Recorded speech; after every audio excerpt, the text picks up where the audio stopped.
আসসালামু আলাইকুম। আমি মোহাম্মদ আনোয়ারুল ইসলাম, প্রভাষক, ইসলামের ইতিহাস ও সংস্কৃতি বিভাগ, সৈয়দ আহমেদ কলেজ, সুকানপুকুর, গাবতলী, বগুড়া।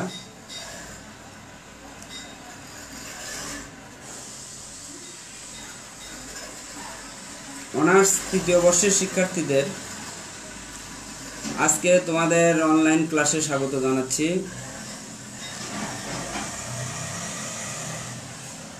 তোমরা ইতিমধ্যে জেনেছো কোভিড-19 করোনা ভাইরাস জনিত কারণে আমাদের নিয়মিত পাঠদান স্থগিত রয়েছে, তথাপি আমাদের অনলাইনে ক্লাসগুলো চলছে। এরই ধারাবাহিকতায় আমরা আজকে অনার্স তৃতীয় বর্ষের একটি ক্লাস নিয়ে তোমরা যে সমস্যাগুলো দেখিয়েছিলে তার উপর আমরা ক্লাসটি নেব। আমি একটু দেখতে চাচ্ছি, আশা রাখি তোমরা সবাই ভালোই আছো। শুধু আজকে অনার্স থার্ড ইয়ারের কথাই বলছি না, honours first year, second year, third year, fourth year, masters সবাইকে তোমাদের স্বাগত জানাচ্ছি এবং তোমাদের প্রতি রইল শুভেচ্ছা। তো তোমরা, আমি একটু বলে নেই, এর আগে তোমরা বেশ কিছু প্রশ্ন করেছিলে আমাকে ব্যক্তিগতভাবে এবং মোবাইলে। তোমরা কি আমাকে দেখতে পাচ্ছ কিনা আমি খুব একটা ভালো বুঝতে পারছি না। তোমরা দেখতে পারলে এবং শুনতে পারলে আমাকে একটু জানাও। পূর্ণতা মির্জা, আচ্ছা, থ্যাংক ইউ, খুব ভালো। তো যাই হোক, যেটা বলছিলাম যে তোমরা থাকতে থাকতে আবার নাই হয়ে যাও, একজন থাকো 10 জন নাই। তো একটু মাঝে মাঝে একটু সাউন্ড করো যে তোমরা আসো, সাথে আসো, তাহলে আর কি ভাল লাগবে আর কি। যা বলছিলাম যে অনেকের অনেক রকম সমস্যা। ফার্স্ট ইয়ারের ছাত্রছাত্রী অনেকে বলে যে স্যার আমাদের ক্লাস হবে কিনা, কবে হবে। আবার সেকেন্ড ইয়ারের ছাত্ররা কবে হবে, ফোর্থ ইয়ারের ছাত্ররা আমাদের ক্লাস নিচ্ছেন না কেন। মাস্টার্সের তো কোনো কথাই নেই। তো যাই হোক, যেটা বলছিলাম, ফার্স্ট ইয়ারের ক্লাস আমরা ইতিমধ্যে শেষ করে দিয়েছি। এর মধ্যে যদি তোমাদের কোনো সমস্যা থেকে থাকে, আসলে বিষয়টা হচ্ছে কি, এখন তো আসলে ধারাবাহিকভাবে ক্লাস নেওয়ার কোনো পরিস্থিতি নাই। সেই ক্ষেত্রে যেটা বলতে চাচ্ছি যে তোমাদের যে সমস্যাগুলি আছে সেগুলো আমাকে জানাও, আমি ক্লাস নিয়ে দেবো, ক্লাস নিতে কোনো সমস্যা নেই। আর দ্বিতীয়ত কথা, সেকেন্ড ইয়ারের যারা দ্বিতীয় বর্ষে আছো তাদের ক্লাসও আমরা শেষ করে দিয়েছি, নিয়মিত ক্লাস। তোমাদের ইংরেজির কিছু প্রবলেমের কথা বলেছিলে, ইংরেজিটা আমরা বলছি, আমরা সাজেশন দিয়ে তারপরে এটা নিয়ে তোমাদের সাথে বলবো। এখন হচ্ছে প্রশ্ন হচ্ছে যে যেহেতু এখনো অনেক দেরি আছে, তোমাদের কমপক্ষে সেকেন্ড ইয়ারের পরীক্ষা হতে এখনো 6 মাস, এই জন্য আর কি এটা নিয়ে একটু দেরি হচ্ছে। তারপরেও ইনশাল্লাহ তোমাদের গ্রুপে যে আমরা ক্লাসগুলো নিয়ে নেব এবং সাজেশন দেওয়ার পরে এই সেকেন্ড ইয়ারের বিষয়গুলো সলভ করব। থার্ড ইয়ারের যে কথা বলা হয়েছে, থার্ড ইয়ারের ছেলেপেলেরা স্যার থার্ড ইয়ারের ক্লাস কবে নেবেন? কেন, থার্ড ইয়ারের ক্লাসই তো নিচ্ছি, থার্ড ইয়ারের ক্লাসই নিচ্ছি। তোমরা অনেকে বুঝতে পারছো না, আজকে আমাদের অনলাইনে থার্ড ইয়ারের ক্লাসের কথাই বলা হয়েছে। আমি ফাঁকে একটু কথা বলে নিচ্ছি, অন্যান্য যারা কথা বলো আমাকে জানাও, তাদের জন্য একটু কথা বলছি। আজকে থার্ড ইয়ারের ক্লাসই হবে এবং এটা তো আমরা 2-3 দিন আগে মোটামুটি জানিয়ে দিয়েছি। তো থার্ড ইয়ারের যারা সমস্যার কথা তোমরা বলেছিলে, সেই সমস্যাগুলোর উপরে কিন্তু আমরা আলোচনা করছি। তো আজকে যে সমস্যাগুলোর কথা তোমরা বলেছো, আজকে ওই সমস্যাগুলো আমরা আলোচনা করে দেবো। এরপরে যদি যে সমস্যাগুলো থাকবে আমাকে জানাবে, আমি আবার তোমাদের ক্লাস নেব, নেক্সটে হয়তো বা অন্যদের ক্লাস নিতে পারি। যাই হোক, চতুর্থ বর্ষের ছাত্রদের ক্লাস নেওয়া হয়নি, কিন্তু সমস্যা অন্য জায়গায়। চতুর্থ বর্ষের ছাত্রদের আমরা সাথে পাই না। আমরা যে ক্লাসের আয়োজন করব এটা আসলে কার জন্য করব? তারা জানায়ও না তাদের সমস্যার কথা, আবার কিছু বলেও না। এখন যেটা বিষয় হচ্ছে যে চতুর্থ বর্ষের যে ছাত্রছাত্রীরা তোমরা আছো তাদেরকে আমি অনুরোধ করব, এখন তোমার আগের পরীক্ষাগুলো এখনো আমার সাবজেক্টের কয়েকটা বাকি আছে, শেষ হয়নি, তো এই মুহূর্তে তো ওইভাবে সাজেশন দেওয়া যায় না। তারপরেও আমি আচ্ছা গুড, থ্যাংক ইউ, দেখতে পারলে আমার খুব ভালো লাগে। এবং অনেকেই এই নেটের প্রবলেমের কথা বলো তোমরা। হ্যাঁ, আমি এখনই শুরু করব তোমাদের ক্লাস। তো ফোর্থ ইয়ারে যেটা বলবো, আমি মোটামুটি একটা সাজেশন করেছি খসড়া, এটা দিয়ে দেওয়ার পরে আমার সমস্যাগুলো জানালে আমি ফোর্থ ইয়ারের নিয়মিত ক্লাস নেব। এরপরে ফোর্থ ইয়ার নিয়েই আমি ক্লাসগুলি নেব, যদি থার্ড ইয়ারের কোনো সমস্যা না থাকে। আর মাস্টার্সের কথা কি বলবো, মাস্টার্সের সব মাস্টার হয়ে গেছে।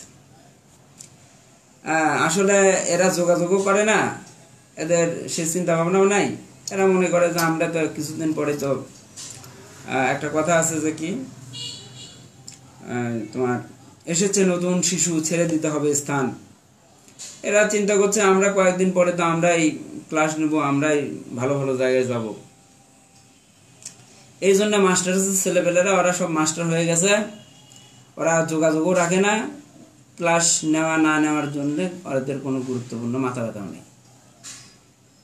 তো এই হচ্ছে তোমাদের মোটামুটি অবস্থা। তো আমরা যাই হোক, আমরা তোমাদের অন্যান্য ইয়ারে জানানোর জন্য বলছি, অন্য ইয়ারের যদি কোনো সমস্যা থাকে আমরা সমাধান করব। আর ফোর্থ ইয়ারের ক্লাসগুলি আমরা নিয়মিত নেব, এটা অচিরেই তোমরা সাজেশন পেয়ে যাবে। আচ্ছা শাহ আলম, আমরাও মিস করতেছি, অনেক অনেক মিস করি, কারণ দেখা হচ্ছে না, এই হচ্ছে বিষয়। আচ্ছা যাই হোক, সবাইকে সকালের শুভেচ্ছা। আজকে আমরা থার্ড ইয়ারের যে 4টি বিষয়, সংক্ষিপ্ত আকারের যে 4টি বিষয় নিয়ে আলোচনা করব। একটি হচ্ছে বাল্টিক অঞ্চল, রোহিঙ্গা সমস্যা বা রোহিঙ্গা কারা, আর একটা হচ্ছে রেনিগ্যাটস মুর। এই কয়েকটি বিষয় নিয়ে আলোচনা করব। আজকে প্রথমে আমরা বাল্টিক অঞ্চল নিয়ে একটু কথা বলি। বাল্টিক অঞ্চল কি, বা বাল্টিক অঞ্চল বলতে আমরা কি বুঝি? বাল্টিক সাগর 4,22,160 বর্গ কিলোমিটার উপকূল রেখা এবং 8,000 কিলোমিটার উপকূল রেখা, অর্থাৎ এর আয়তন হচ্ছে 4,22,160 বর্গ কিলোমিটার, আর উপকূল রেখা হচ্ছে প্রায় 8,000 কিলোমিটার। এই উপকূল রেখা বা উপকূলবর্তী যে অঞ্চলগুলো, অর্থাৎ বাল্টিক সাগরের উপকূলবর্তী যে অঞ্চলগুলো আছে সেই অঞ্চলগুলোকেই বাল্টিক অঞ্চল বলা হয়। এখন সেই বাল্টিক অঞ্চলগুলো আমরা কাকে কাকে বলব? Denmark, Germany, Poland, Estonia, Latvia, Lithuania, Russia, Finland ও সুইডেন। এই কয়েকটি অঞ্চল মোটামুটিভাবে এই বাল্টিক সাগরের তীর স্পর্শ করেছে বলে এই অঞ্চলগুলিকে বলা হয় বাল্টিক অঞ্চল। কিন্তু এর মধ্যে কিন্তু আবার একটু কথা আছে। এটা গেল হচ্ছে তোমার বাল্টিক অঞ্চল। আবার যদি বলি বাল্টিক রাষ্ট্র, এই বাল্টিক রাষ্ট্র বলতে আলাদা, কিন্তু অঞ্চল হচ্ছে যেহেতু তীর ঘেঁষে চলে গেছে, বাল্টিক সাগরের তীর ঘেঁষে যে অঞ্চলগুলি রয়েছে সেগুলোকে আমরা বাল্টিক অঞ্চল বলছি। আবার বাল্টিক রাষ্ট্র যদি বলা হয়, মানে মোটামুটিভাবে ধরে নাও যে এই বাল্টিক সাগরের অঞ্চলে যে রাষ্ট্রগুলি অবস্থিত, এই বাল্টিক রাষ্ট্র হচ্ছে 3টি: লিথুনিয়া, লাটভিয়া ও এস্তোনিয়া। এদেরকে রিপাবলিক অফ বাল্টিক বা বাল্টিক প্রজাতন্ত্র বলা হয়। এখন বিষয়টা হচ্ছে যে এখানে মজার বিষয় হচ্ছে যে এগুলা এর আগে কিন্তু আমরা বলেছি, যেরকম Denmark, Germany, Poland, Estonia, Latvia, Lithuania, Russia. এই যে রাশিয়ার কথা বললাম, এই সোভিয়েত রাশিয়া আগে কিন্তু ভেঙে মানে এই বাল্টিক অঞ্চলের গোটাটাই মোটামুটি দখল করেছিল, যে অঞ্চলগুলো। এটা পরে 1990 সালের পরে এটা ভেঙে যায়।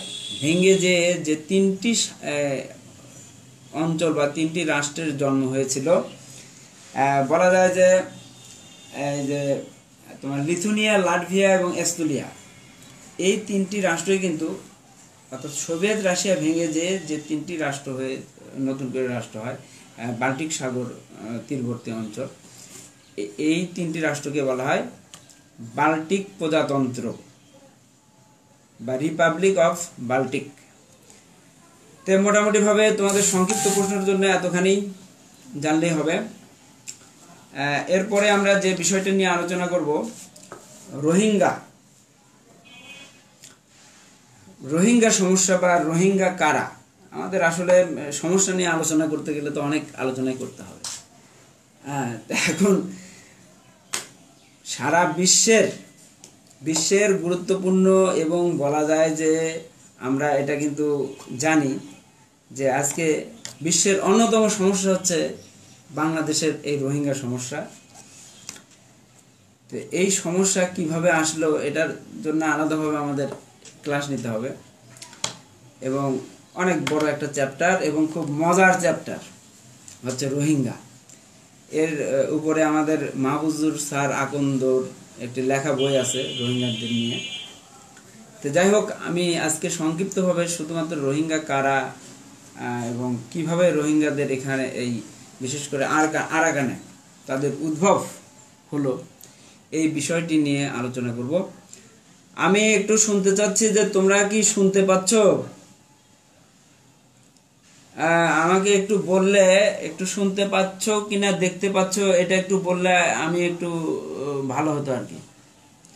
আচ্ছা, যাই হোক, আজকে যেটা আমরা বলতে চাচ্ছি, আরাকানের রোহিঙ্গা মুসলমান। আরাকানের যে মুসলমান আছে, সেই মুসলমানদের মধ্যে প্রায় 90% হচ্ছে রোহিঙ্গা। আরাকানের 90% হচ্ছে মুসলমান। এই 90% মুসলিম এরা কোথা থেকে আসলো এবং এই রোহিঙ্গা কাদের বলা হয়, এদের আদি ইতিহাস আলোচনা করতে গেলে বলা যায় যে এরা হচ্ছে আরব বংশোদ্ভূত মুসলিম রোহিঙ্গারা। এই নিয়ে কিন্তু বিভিন্ন ঐতিহাসিকদের মধ্যে নানান রকম মতবিরোধ রয়েছে। এক এক রকম ঐতিহাসিক এক এক রকম কথা বলেছেন এই আরাকানের অধিবাসীদের, এই মুসলিমদের নিয়ে। কারণ আরাকান আসলে তো মায়ানমারের একটি প্রদেশ বা প্রভিন্স হিসেবে শাসিত হচ্ছে। এখানে মগদের আনাগোনা ছিল বেশি, উপজাতিদের আনাগোনা ছিল বেশি। তো এই উপজাতিদের মধ্যে আমি একটু দেখে নেই, পূর্ণতা মির্জা কি বলছে। ক্লাস করতে অনেক ভালো লাগছে স্যার। জি, শুনতে পাচ্ছি অ্যান্ড দেখতে পাচ্ছি। Thank you, very good. খুব খুশি হলাম যে তোমরা দেখতে পাচ্ছ, শুনতে পাচ্ছ। বেশিরভাগ যারা প্রশ্ন করো তোমরা, স্যার দেখতে পেলাম না, আপনি ক্লাসটা হলো কিন্তু আপনাকে দেখাও যায় না, শুনতেও পাচ্ছি না, এই মনটা খারাপ হয়ে যায়। যাই হোক, আজকে তোমরা দেখতে পাচ্ছ, শুনতে পাচ্ছ, থ্যাঙ্কস। তা আমারও ভালো লাগছে। যেটা বলছিলাম যে আরাকানের একটা মগদের, এটা একটা উপজাতিদের স্থান ছিল। এখানে উপজাতি রাজারা এখানে বসতি স্থাপন করত। কিন্তু আমরা আজকে যেহেতু রোহিঙ্গা নিয়ে আলোচনা করব, বলা যায় যে তোমার এরা আরব বংশোদ্ভূত ছিল। এর উদ্ভব যেহেতু আমাদের ছোট করতে হবে, সংক্ষেপে আমরা বলি। বিভিন্ন ঐতিহাসিকরা বিভিন্নভাবে এই রোহিঙ্গাদের ব্যাখ্যা করেছেন। কিছু কিছু ঐতিহাসিক বলেছেন রহম শব্দ হতে রোহিঙ্গা শব্দের উৎপত্তি।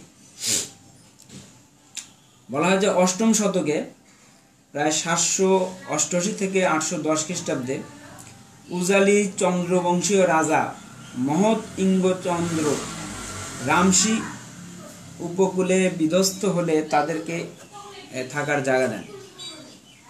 অর্থাৎ একটু বলে নেই, অর্থাৎ আরব দেশের সাথে ব্যবসা বাণিজ্যের একটা সম্পর্ক ছিল এই আরাকানের অধিবাসীদের, অর্থাৎ মায়ানমারের সাথে। একটা ব্যবসা বাণিজ্যের সম্পর্ক ছিল। এই যারা ব্যবসা করতে আসছো এসে মায়ানমারের একটা জায়গা, উপকূলীয় জায়গা উজালি নামক জায়গায় তাদের জাহাজ বিধ্বস্ত হয়, এবং বিধ্বস্ত হলে সেইখানকার লোকজনকে, আর এইখানকার যে রাজা ছিল চন্দ্রবংশীয় রাজা মহৎ ইঙ্গ চন্দ্র, তার কাছে তাদেরকে ধরে নিয়ে যাওয়া হয়। ধরে নিয়ে যাওয়া হলে মহদিঙ্গ চন্দ্র বললেন যে তোমরা তো আর এই সময় আর যেতে পারবে না, আর কিভাবে যাবে, তোমরা ওই অঞ্চলে তোমরা বসতি স্থাপন করতে পারো। এবং এইভাবে বলা যায় যে এই আরাকানে মুসলমানদের জন্য জায়গা দিয়েছিল, হচ্ছে তাদের মানে থাকার আবাসস্থল দিয়েছিল হচ্ছে চন্দ্রবংশীয় রাজা মহৎ ইঙ্গ চন্দ্র, তাদের জাহাজগুলো বিধ্বস্ত হওয়ার কারণে। এবং সেই থেকে এখানে মুসলমানরা এখানে বসতি স্থাপন করে। আর এই অঞ্চল, ওই লোকগুলো আরব থেকে যারা এসেছিল তারা অত্যন্ত সহজ সরল এবং সাদা মনের লোক ছিল বলা যায়। একটু ব্যাকগ্রাউন্ড না দিলে তোমরা বুঝতে পারবে না। রহম করা মানে দয়া করা, অর্থাৎ যখন এই যে ব্যবসা করতে এসে উজালি উপদ্বীপে তারা বিধ্বস্ত হয়ে যায় জাহাজগুলি, তারা এই যে রহম রহম করে তারা চিৎকার করতে থাকে, অর্থাৎ দয়া করো দয়া করো। তখন কিন্তু এগিয়ে এসেছিল হচ্ছে এই যে বললাম ওইখানকার এলাকার অধিবাসীরা, তারা ধরে নিয়ে গেল এবং পরবর্তীতে তাদেরকে আশ্রয় স্থান দিয়েছে। তারা যেই বুদ্ধি করে, তারা যে রহম রহম করে চিৎকার করেছিল, চিৎকার করার পরিপ্রেক্ষিতে যে তাদেরকে যে আশ্রয় দেওয়া হয়েছিল, পরবর্তীতে কিন্তু এই রহম থেকে এই রোহিঙ্গা শব্দের উৎপত্তি। কারণ আরাকানের সেই সময় রাজা তিনি খুশি হয়ে, তাদের এই বুদ্ধিমত্তা থেকে খুশি হয়ে কিন্তু তাদেরকে সেই স্থানে আবাসস্থল বা থাকতে দিয়েছিলেন। এবং এরা বলা যায় অত্যন্ত মানে সৎ এবং বলা যায় যে খুব সাধারণ নিরীহ প্রকৃতির লোক ছিল। অর্থাৎ এই রোহিঙ্গা বলতে বোঝায় অনভিজ্ঞ স্থানীয় জনগণ, অর্থাৎ ওই অঞ্চলের সাথে তো তাদের মানে উঠা বসা ছিল না, সেই জন্যে এই রোহিঙ্গা মানে বলা হয় অনভিজ্ঞ স্থায়ী জনগণ। যাই হোক, এরকম ঐতিহাসিক একজন বলেছেন, আরও অন্যান্য ঐতিহাসিক অনেক কথাই বলেছেন। অন্য ঐতিহাসিকের দিক থেকে আমরা যদি দেখি, যখন বিশেষ করে ইখতিয়ার উদ্দিন মোহাম্মদ বিন বখতিয়ার খলজি বঙ্গবিজয় করে, বঙ্গবিজয়ের মধ্য দিয়ে কিন্তু তিনি এই অঞ্চলে ইসলামের বিস্তার প্রসার শুরু করেন। এবং বলা যায় যে তিনি পরবর্তীতে ঘোর রাজবংশ দখল করেন। ঘোর দখল করার পরে সেইখানকার রোহান অঞ্চলের অধিবাসীদের, অর্থাৎ এটা মুসলিম শাসনের অধীনে ছিলেন, রোহার অঞ্চলের অধিবাসীদের ইসলাম প্রচার করার জন্য তিনি এই আরাকানে পাঠিয়েছিলেন। এবং পরবর্তীতে কিন্তু তারা সেখানে যে বসতি স্থাপন করেন এবং অনেকের বৈবাহিক সূত্রে বিয়ে শাদী করে সেখানেই থেকে যান। এবং এই রোহার থেকেই কিন্তু রোহিঙ্গা শব্দের উৎপত্তি হয়েছে, অনেক ঐতিহাসিক এভাবে বলেছেন। আরও ঐতিহাসিক বিভিন্নভাবে বিভিন্ন মতবাদ দিয়েছেন এই রোহিঙ্গা সম্পর্কে, যে তারা এইভাবে আসছেন।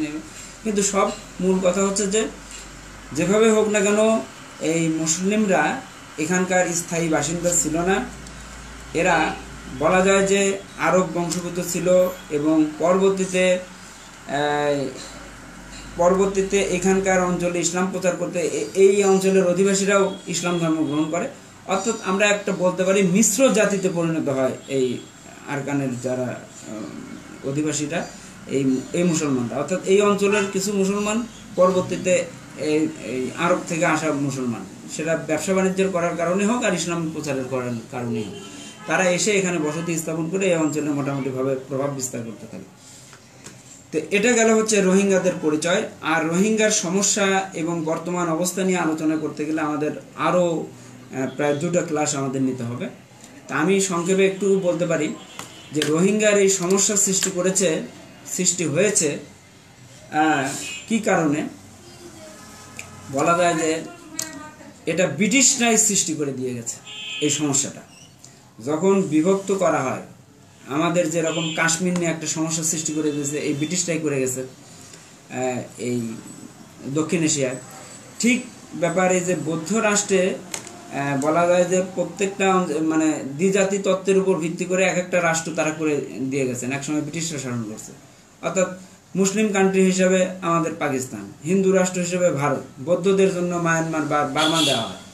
কিন্তু সেখানে যে একটা নির্দিষ্ট একটা জাতিগোষ্ঠী আছে আরাকানে, ইসলাম, তারা হচ্ছে ইসলাম ধর্মাবলম্বী লোকজন, তারা বিভক্ত করার সময় এই আরাকানকে এই মানে রাষ্ট্রের অধীনে দিয়ে যায়, অর্থাৎ বার্মার অধীনে দিয়ে যায়। কিন্তু ওইখানে জাতিগোষ্ঠী উল্লেখ করে দেয়নি যে এখানে তোমরা সংখ্যাগরিষ্ঠ মুসলমান, দুঃখিত, তোমরা সংখ্যাগরিষ্ঠ বৌদ্ধ, কিন্তু তোমাদের জাতিগোষ্ঠীর মধ্যে কিছু সংখ্যক এই যে মুসলিম আছে, তারা এই আরাকানের অধিবাসী। এই বিষয়টা তারা সঠিকভাবে সুচারুরূপে উল্লেখ করে না যাওয়ার কারণেই আজকে কিন্তু এই রোহিঙ্গা সমস্যার এত প্রবল আকার ধারণ করেছে। আর এখানে তো রাশিয়া আর চীনের একটা সমর্থন আছে। এই সমস্যাগুলো এরাই সৃষ্টি করেছে। তো যাই হোক, আমরা নেক্সট ক্লাসে যদি রোহিঙ্গা নিয়ে তোমাদের আরো ডিটেলস জানার থাকে এবং তোমরা যদি রোহিঙ্গা সমস্যা সম্পর্কে জানতে চাও, আমরা রোহিঙ্গাদের নিয়ে আলাদাভাবে ক্লাস নিই। এখন আমরা আলোচনা করব মুর কারা। মুরদের ইতিহাস। এটা শ্রীলঙ্কার যে সংখ্যালঘিষ্ঠ, অর্থাৎ সংখ্যালঘু, শ্রীলঙ্কার সংখ্যালঘু মুসলমানদের মুর বলা হয়। শ্রীলঙ্কার ইতিহাস খুব প্রাচীন ইতিহাস। বলা যায় যে এখানে আদম আলাইহিস সালাম থেকে শুরু করে ইসলামের অনেক ঘটনা, বহুল ঘটনা এই শ্রীলঙ্কাতেই ঘটেছে। এক সময় যদি আমরা দেখি যে মুসলিম শাসনের অধীনেই মুসলিম রাষ্ট্র হওয়ার কথা ছিল এই শ্রীলঙ্কা। যাই হোক, আমরা এতদূর যাচ্ছি না, আমরা সংক্ষিপ্তভাবে যেহেতু জানতে চাব। এই পর্তুগিজরা যখন বলা যায় যে ষোড়শ শতাব্দীর দিকে পর্তুগিজরা যখন এই অঞ্চল দখল করে নেয় এবং এই অঞ্চলের মুসলমানদের উপর তারা নির্মম নির্যাতন চালাতে থাকে এবং এই নির্মম নির্যাতনের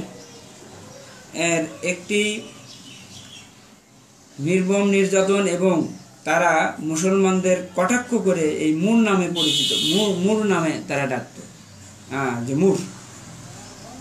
মুর নামে তারা অভিহিত করত। এই পর্তুগিজরাই এই বলা যায় যে শ্রীলঙ্কা থেকে মুসলমানদেরকে তাড়ানো এবং মুসলমানদের উপর ধর্মান্তরিত করার যে অপচেষ্টা করেছিল দখল করার পরে, সেটা কিন্তু বৃহৎ ঘটনা। ঠিক মায়ানমারে এখন বর্তমানে যেরকম বৌদ্ধরা করছে, মায়ানমার যেভাবে রোহিঙ্গাদের উপর অন্যায় অত্যাচার করছে, ঠিক একই রকমভাবে এই পর্তুগিজরা কিন্তু অন্যায় অত্যাচার করেছিল তৎকালীন সময়। এবং বিভিন্ন মুসলমানরা তখন তারা বিভিন্ন জায়গায় ছড়িয়ে ছিটিয়ে যায়। আর এখানে যে মুসলমানরা ছিল শ্রীলঙ্কাতে, সিংহলি, তামিল, মালয়ী, পাকিস্তানি, ভারতীয়, ইন্দোনেশীয়, বার্মার মুসলমানরা সব এখানে ছিল। বলা যায় এই যে মুসলমানরা এখানে এসে একত্রিত থাকার কারণেও আসলে ভাবতে অবাক লাগে বা দুঃখের কথা বলতে চাই, আমাদের মধ্যে ভ্রাতৃত্ববোধ নাই। ইসলাম শান্তির ধর্ম, ইসলাম ভ্রাতৃত্ববোধে বিশ্বাসী, আমরা একই কাতারে নামাজ পড়তে বিশ্বাসী, কিন্তু আজকে ইসলামের এক ভাইকে মারার জন্য আর এক ভাই আমরা ঘাঁটি দিই। আমরাই মুসলমানের শত্রু। এরকম বিষয়গুলিকে সামনে রেখেই বলা যায় যে শ্রীলঙ্কাতে যে সমস্যাগুলো সৃষ্টি হয়েছে, বিভিন্ন সিংহলি, তামিল, মালয়ী, পাকিস্তানি, ভারতীয়, ইন্দোনেশিয়া, বার্মার মুসলমানরা এক জায়গায় হয়ে তারা এক মুসলমান আর এক মুসলমানকে দেখতে পারে না। আমরা যেরকম শিয়া সুন্নিকে দেখতে পারি না, সুন্নি শিয়াকে দেখতে পারে না। তারপর আরো অনেক সমস্যা আছে। এক দল অলাদ দল লিন, এক দল অলাদ জল লিন, কেউ মোমবাতি মার্কা, কেউ দাড়িপাল্লা মার্কা, কেউ তোমার ধরে নাও হচ্ছে মিনার মার্কা মুসলমানদের মধ্যে এইরকম একটা বিভেদ সৃষ্টি করে। ঠিক এই শ্রীলঙ্কাতেও বিভিন্ন জাতি গোষ্ঠী মিলে বলা যায় যে বর্ণবাদী প্রথা যেরকম ভাবে মানে ভর করে আছে, শ্রীলঙ্কাতেও এই মুসলমানদের উপর বিভেদ অত্যাচার, মানে একজন আর একজনের শত্রুর মতো পরিস্থিতি, এইরকম বিষয়। যাই হোক, আসল কথা হচ্ছে যে পর্তুগিজরা যখন প্রথম এখানে এসেছিল এবং মুসলমানদের উপর অন্যায় নির্যাতন করেছিল, তারা তখন এই মুসলমানদেরকে মুন নামে পরিচিত করেছিল।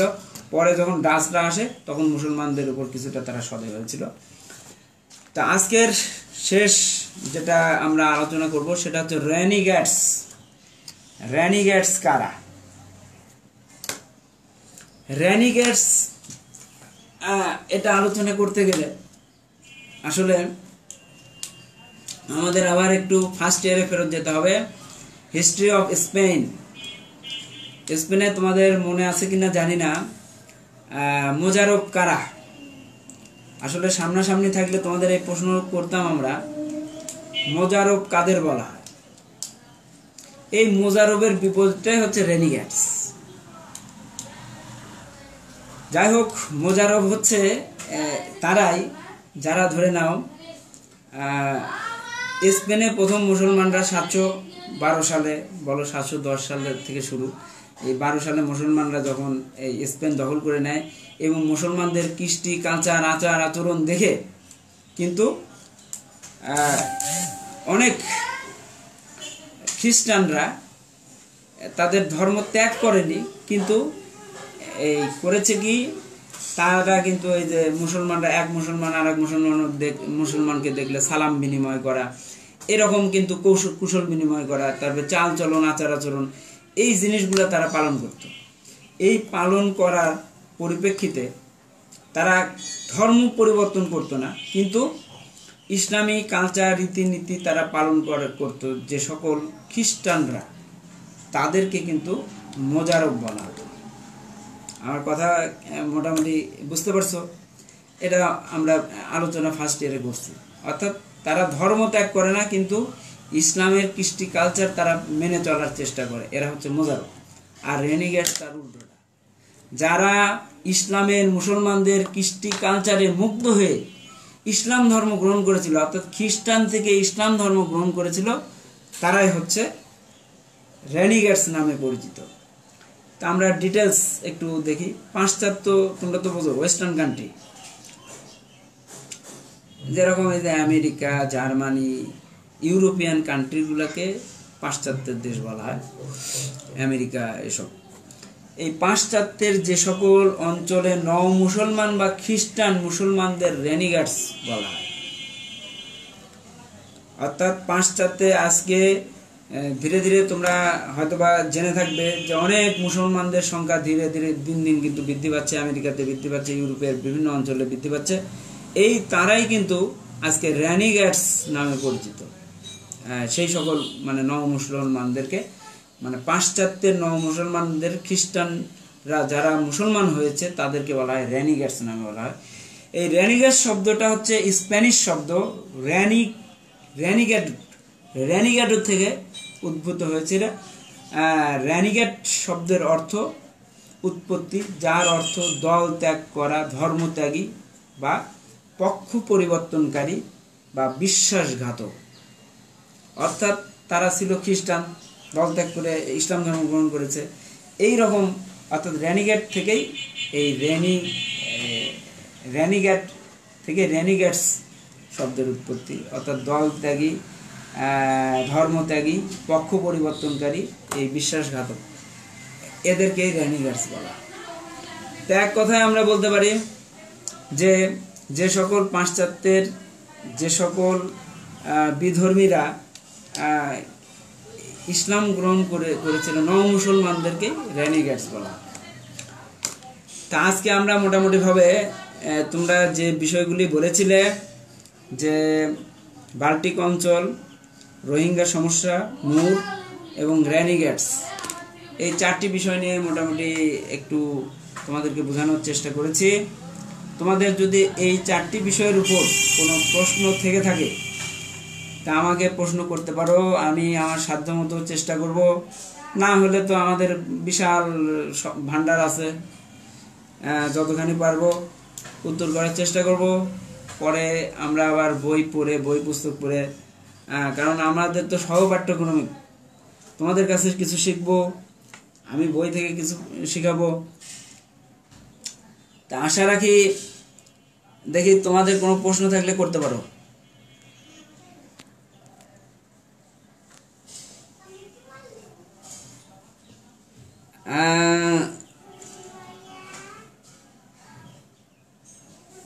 ওয়াসিং, আচ্ছা, তোমরা প্রশ্ন করতে চাইলে আমি 2-1 মিনিট সময় দিতে পারি। আমি আবারও বলছি, আজকের আলোচনার বিষয় ছিল আমাদের বাল্টিক অঞ্চল, তারপরে হচ্ছে রোহিঙ্গা কারা, রোহিঙ্গা সমস্যা নিয়ে আমরা আলোচনা করিনি, রোহিঙ্গা কারা, তারপরে মুর কারা আর রেনিগ্যাটস কারা, এই 4টি বিষয় নিয়ে আমরা আলোচনা করেছি।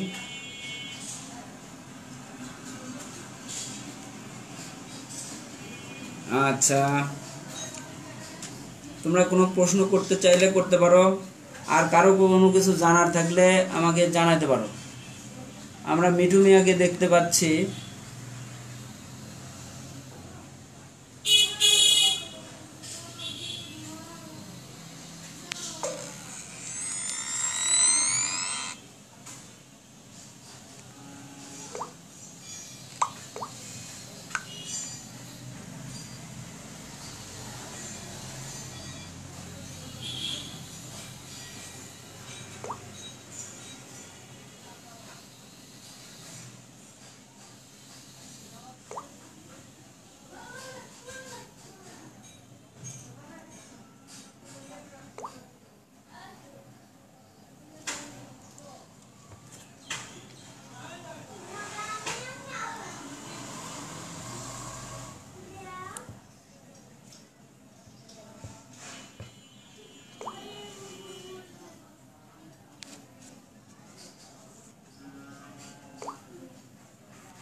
হ্যাঁ মিঠু মিয়া, স্যার শুধু আপনি ক্লাস পাচ্ছি তাই আপনাকে থ্যাঙ্কস। মাহবুব স্যারকে একটু, আচ্ছা আমরা বলেছি, তোমাদের কথা বলেছি, আমি স্যারকে জানাইছি, এবং আচ্ছা আমি দেখা হলে অবশ্যই বলবো। যাই হোক, তোমাদের আর কোনো প্রশ্ন থাকলে করতে পারো। If you ask any question I will try to solve. আচ্ছা যাই হোক, আমরা আবারও বলে নেই, তোমাদের শাহাদুজ্জামান রুবেল, আচ্ছা ধন্যবাদ। আবারও একটু বলে নেই, তোমাদের যদি নেক্সটে তোমাদেরকে সাজেশন দেওয়া হয়েছে 3য় বর্ষের, আপাতত আমার কাছে আর কোনো নাই যে এই সমস্যাগুলো আছে। তারপরে তোমাদের ইউরোপের ইতিহাস আছে, আমার কাছে কিন্তু কোনো কোনো ব্যক্তির একটা প্রিয় সাবজেক্ট থাকে, আমার কাছে ইউরোপের ইতিহাসটা আমার কাছে খুব ভালো লাগে, এই সাবজেক্টটাও ভালো। তো তোমাদের যদি ইউরোপের ইতিহাস নিয়ে কোনো প্রশ্ন থাকে তাহলে অবশ্যই আমরা কিন্তু এটার বিষয়ে ক্লাস নেব। হ্যাঁ, এই যে পূর্ণতা মির্জা, আচ্ছা নামের সাথে 2টা যোগ করে দিছো, খুব ভালো। স্যার আমাদের ক্লাস হলে ভালো হতো। হ্যাঁ, তোমাদের ক্লাস তো হবেই, 3rd ইয়ারের ক্লাস মোটামুটি শেষ। আমরা তোমাদেরকে 4th ইয়ারের জন্য একটু জানাচ্ছি যে তোমাদের আমরা এই যে 2-1 দিনের মধ্যে একটা সাজেশন দিয়ে দেবো, খসড়া সাজেশন, ফাইনাল সাজেশন না, যেহেতু এখনো পরীক্ষা শেষ হয়নি। এই সাজেশন দেওয়ার পরে আমাকে জানাবে যে কোন কোন বিষয়গুলি তোমাদের সমস্যা, সেই বিষয়ের উপরে এখন আমার 4th ইয়ার নিয়েই আমি ব্যস্ত থাকবো, 4th ইয়ারের ক্লাস নেব। আর 3rd ইয়ারেরও যদি কোনো সমস্যা থাকে ইউরোপের ইতিহাস কিংবা অন্য কোনো বিষয় নিয়ে আমাকে জানাবে, আমি তোমাদের ক্লাসগুলি নেওয়ার চেষ্টা করব, তোমাদের এটা নিয়ে কোনো চিন্তা করা লাগবে না। আর 3rd ইয়ারের আমি ব্রিফ কোশ্চেনের সাজেশন দিয়ে দেবো, এর আগে দেইনি, রাগ করেই দেইনি, ক্লাস করে না তাই, বুঝছো? কিন্তু তোমাদের দেব। নূর আমিন, ভালো আছেন স্যার? পাসিং ইয়ার চিনব না কেন? তুমি যে ইয়ারই হও না কেন? আলহামদুলিল্লাহ ভালো আছি। নূর আমিন প্রাক্তন ছাত্র, বেশি দিন হলে হয়নি, এখনো এরা মাস্টার শেষ করতে পারেনি। ভালো আছি ইনশাল্লাহ, আসো দেখা করে যাও, ভালো লাগবে। স্যার থার্ড ইয়ারের ক বিভাগের সাজেশন দেন। গুড, দেবো তো, বলছি তো, অন্যদের দেয়নি, ওরা ক্লাস করতে চায়নি, দেয়নি, কিন্তু তোমাদের দেব। আচ্ছা ঠিক আছে, আজ এই পর্যন্তই। সবাই ভালো থাকো, সুস্থ থাকো, স্বাস্থ্যবিধি মেনে চলাফেরা করার চেষ্টা করো। আবারও তোমাদেরকে শুভেচ্ছা জানিয়ে আজকে শেষ করছি। সবাইকে অসংখ্য ধন্যবাদ। থ্যাংক ইউ সবাইকে। Thank you everybody, thank you all, thanks.